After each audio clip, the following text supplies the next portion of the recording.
First of all, good afternoon. My name is Hari Prasad.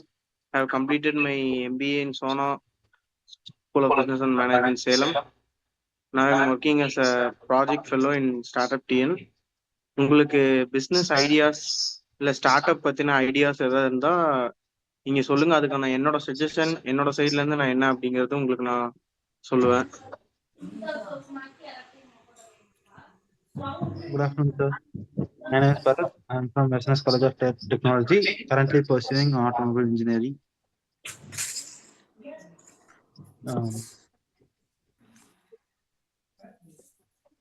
Good afternoon, sir. I am Vignesh Varan from SNS College of Technology, currently pursuing automobile engineering. Good afternoon, sir. I'm also from SNS College of Technology. I'm studying automobile engineering. Good afternoon, sir. I am Raghu. I am studying automobile engineering in SNS College of Technology. Okay, good afternoon everyone. உங்கள் எல்லாத்துக்கும் start ups அப்படி இல்லை business அதை பற்றி ஏதாவது ideas இருக்குங்களா?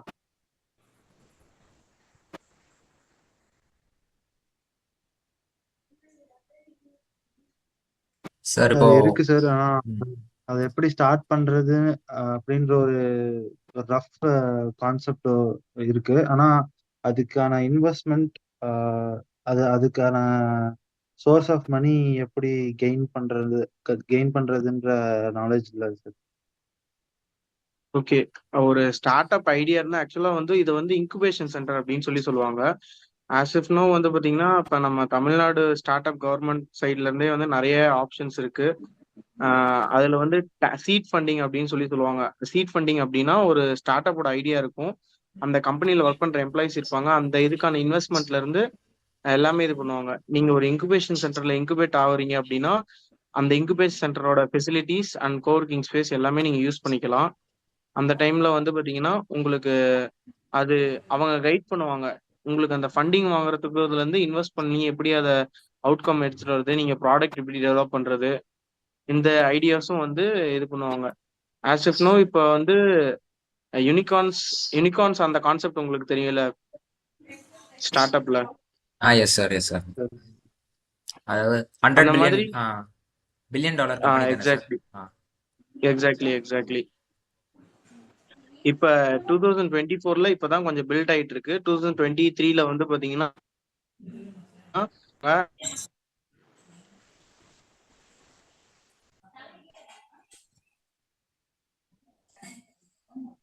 Sorry இப்ப பைஜூஸோட இது எப்படி சிச்சுவேஷன் எப்படி போயிட்டு இருக்குங்கிறது தெரியும். Because they have invested lot in their marketing. ஒரு அமௌண்ட் நமக்கு கிடைக்குதுன்னா அந்த அமௌண்ட் ரெவென்யூ நம்ம வந்து ஃபுல் ஃபிளெஜ்டா மார்க்கெட்டிங்க்கு மட்டும் பயன்படுத்தக்கூடாது. அது அட் த சேம் டைம் நம்ம கம்பெனியோட ஏதோ ஒரு இதுல இன்வெஸ்ட் பண்ணி வைக்கிறது நமக்கு அது யூஸ் ஆகும். அதுக்கு ஒரு நல்ல எக்ஸாம்பிள் தான் வந்து இப்ப இந்த பைஜூஸோடது. அந்த நியூஸ் பத்தி யாருக்காவது ஏதாவது தெரியுங்களா? சார், அந்த பைஜூஸ் கம்பெனி வந்து ஓவர் லாஸ்ல போயிட்டு இருக்கு அப்படின்னு சொன்னாங்க. அதாவது அந்த ஃபுல் அண்ட் ஃபுல் அவங்க வந்து ஸ்டூடெண்ட்ஸை வந்து ஃபோர்ஸ் பண்ணி வாங்க வைக்கிற மாதிரியும், அதனால அவங்க எக்ஸாக்ட் கோல் இல்லாம இப்போ நிறைய லாஸ் போயிட்டு இருக்கு அப்படின்னு சொல்றாங்க. ஆக்சுவலா அது ஒரு முக்கியமான ஒரு சூப்பர் அந்த இது தெரிஞ்சு வச்சிருக்கீங்க. அது என்ன ரீசன்னா வந்து பாத்தீங்கன்னா அவங்க வந்து இப்ப லாஸ்டா ஃபிஃபா வேர்ல்ட் கப் 2022 நடந்துச்சு. அதுல வந்து பாத்தீங்கன்னா ஒரு இந்தியா கம்பெனி பைஜூஸ் அப்படிங்கிறது ஒரு இந்தியன் ஸ்டார்ட் அப், அது போய் அவங்க அங்க ஸ்பான்சர் பண்ணாங்க. இது நான் என்ன இது எதுக்காக இப்ப நம்ம பேசிட்டு இருக்கோம்னா, நம்ம ஒரு ஸ்டார்ட் அப் கம்பெனி ஆகி டெவலப் ஆகுறது பெரிய விஷயம் கிடையாது. அது டெவலப் ஆகி அட் த சேம் டைம் நம்ம கீழே வர்றது ரொம்ப growth அப்படிங்கிறது தெரியும் இல்லைங்களா உங்களுக்கு? ஃபர்ஸ்ட் இப்படி ஃபர்ஸ்ட் டவுன் ஆகும், தென் அப் ஆகும், தென் டவுன், அப்புறம் இந்த growth இதுதான் வந்து இப்ப பாத்தீங்கன்னா பைஜூஸ் கம்பெனி ஃபேஸ் பண்ணிட்டு இருக்காங்க. நம்ம அந்த ப்ராப்பரான இது இல்லைன்னா நமக்கு வந்து நமக்கு ப்ராப்பரான அந்த பேஸ் இல்லைன்னா நம்ம ஒரு இது ஷைன் பண்ண முடியாது.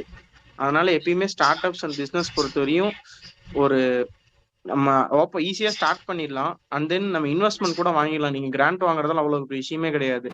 நீங்க ஏதோ ஒன்று பேசி கிராண்ட் வாங்கிடலாம். ஆனா நீங்க உங்க ஸ்டார்ட் அப் பண்ண உங்களோட ப்ராடக்ட் வந்து சஸ்டெயினா இருக்கா அப்படிங்கறத முக்கியம். இன்னும் உங்களுக்கு வேற ஏதாவது டவுட்ஸ் இருக்குங்களா?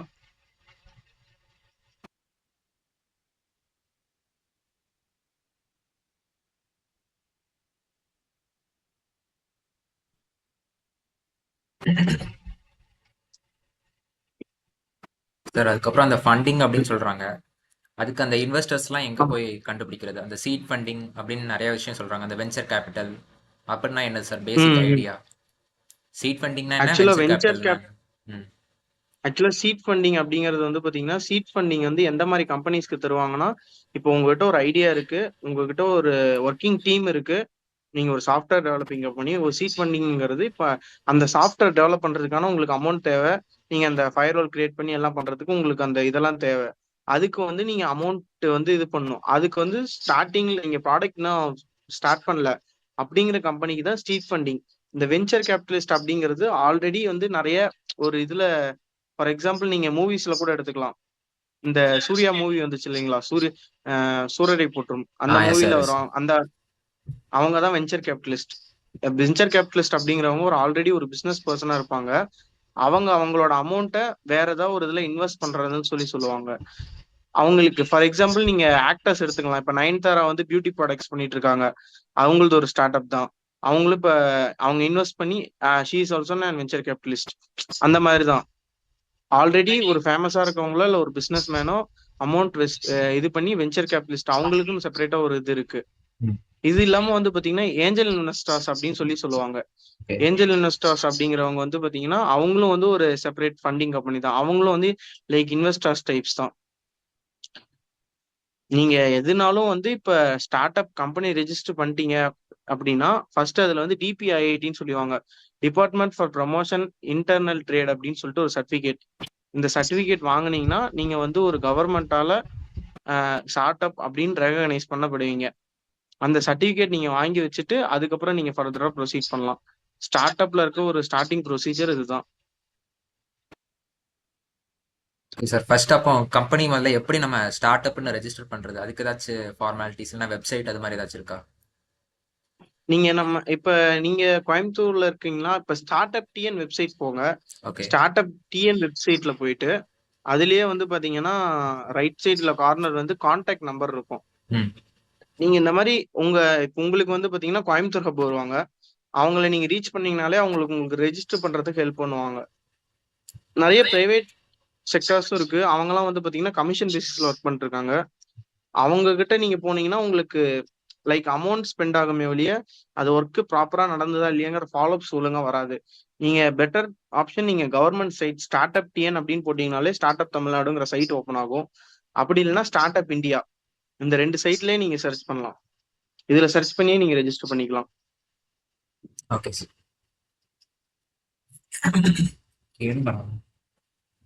வேற ஏதாவது டவுட்ஸ் உங்களுக்கு ஏதாவது இருக்குங்களா?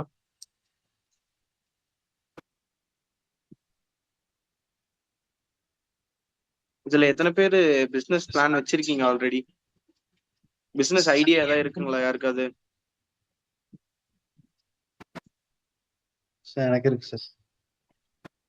என்ன பிசினஸ் பிளான் வச்சிருக்கீங்க ப்ரோ? சார் ஒரு கிளாத்திங் பிராண்ட் மாதிரி ஆரம்பிக்கலாம் அப்படின்னு சொல்லிட்டு இந்த இப்போ ஓகே. யங்ஸ்டர்ஸ் இது பண்ணி, அதாவது யங்ஸ்டர்ஸ் டார்கெட் பண்ணி ஒரு கிளாத்திங் பிராண்ட் மாதிரி, அதாவது ஆஸ்தட்டிக்கா டிஷர்ட்ஸ் ஓகே. அந்த மாதிரி. அது என்ன ஏதாவது ஒர்க் பண்ணிருக்கீங்களா அதுக்கு? எப்பயுமே நீங்க ஏதாவது எந்த இதை பத்தி ஒர்க் பண்றீங்கனாலும் ஃபர்ஸ்ட் எல்லா இதுக்குமே காம்படிட்டர்ஸ் இருக்காங்க. அவங்க காம்படிட்டர்ஸ் எப்படி இருக்காங்கன்னு பாருங்க.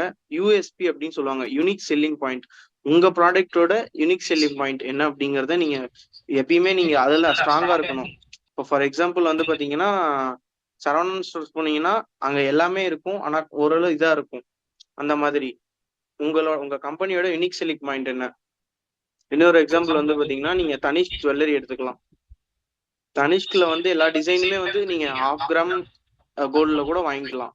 அட் த சேம் டைம் மற்ற இதுல போய் நீங்க சொல்லணும்னா அவங்க மினிமம் 2 கிராம்ஸ் இல்ல 5 கிராம்ஸ்ல இருந்து இருக்கு. அந்த மாதிரி உங்களோட யூஎஸ்பி அப்படின்னு அது என்னங்கறத நீங்க ப்ராடக்ட்ல எப்பயுமே கான்சென்ட்ரேட் பண்ணிக்கோங்க. ஏன்னா ஒரு ப்ராடக்ட்டுக்கு யூஎஸ்பி ஸ்ட்ராங்கா இருந்துச்சுன்னா அந்த ப்ராடக்ட் ஈஸியா சக்சஸ் ஆகும் அண்ட் தென் சஸ்டெயின் ஆகும். அண்ட் தென் இன்னொரு விஷயம், ஸ்டார்ட் அப் நீங்க பொறுத்தவரையும் ஸ்டார்ட் பண்ணி சஸ்டெயின் ஆகுறீங்கன்னா அந்த சஸ்டெயினுக்கு முக்கியமான விஷயம் அப்டேஷன். அப்டேட் வருது. நீங்க ஃபர்ஸ்ட் உங்களுக்கு ப்ரொசீஜர் என்னன்னா ஃபர்ஸ்ட் நீங்க ப்ராடக்ட் ரெடி பண்ணணும். அதை வந்து நீங்க எடுத்தோடனே ப்ராடக்ட் எல்லா இடத்துலயும் போய் மார்க்கெட்ல சேர்த்தா சேல் ஆகாது. நீங்க கொஞ்சம் இது கொடுக்கணும். 1 செகண்ட்.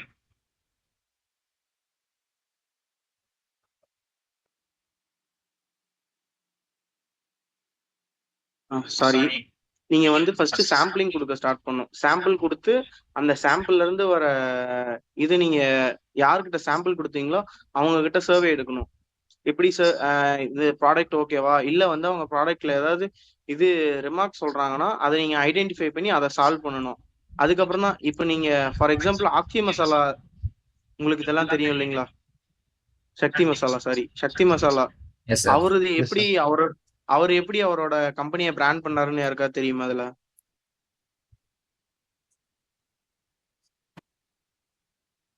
யாருக்காவது ஐடியா இருக்குங்களா? எங்க கேள்விப்பட்டிருக்கீங்களா அந்த ஸ்டோரி? இல்ல சார்.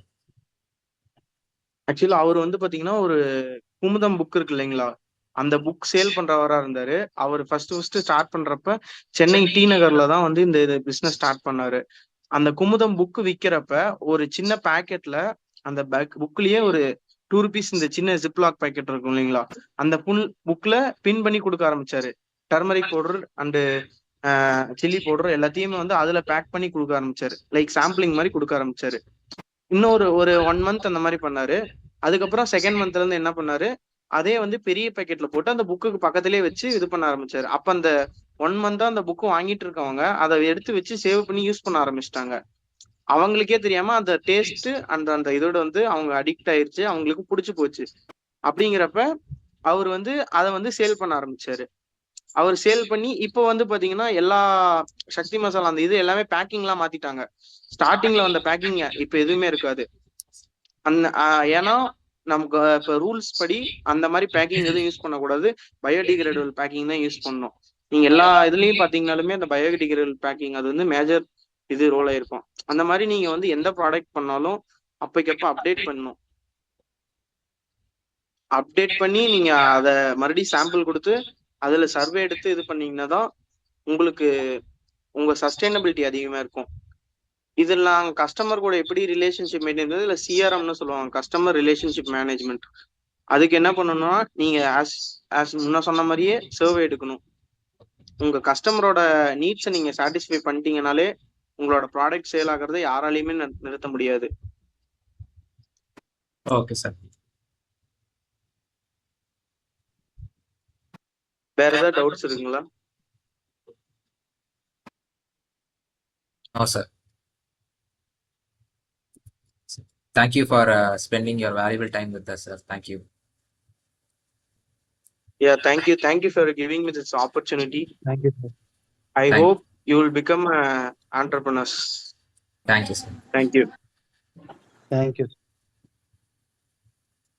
Thank you, sir.